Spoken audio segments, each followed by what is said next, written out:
Hey there, friends. In this video, I'm going to show you how you can change your microphone input in Discord. So let's say I join a voice channel right here, and it uses your default computer settings for your microphone. But let's say I want to use a different audio input. For example, my broadcasting software, which automatically removes background noise. I'm going to have to change that in the settings. So to do so, just go to this user settings button at the bottom left, click on it, and you should see voice and video. So we can see here voice is set to my microphone is set to the Windows default, but I want to use my NVIDIA broadcast input.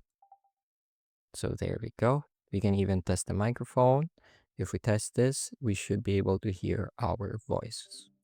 Mic check, mic check. There we go. So everything seems to be in proper working order. You can also adjust your other voice input settings here, like setting your input sensitivity and some of your input profiles.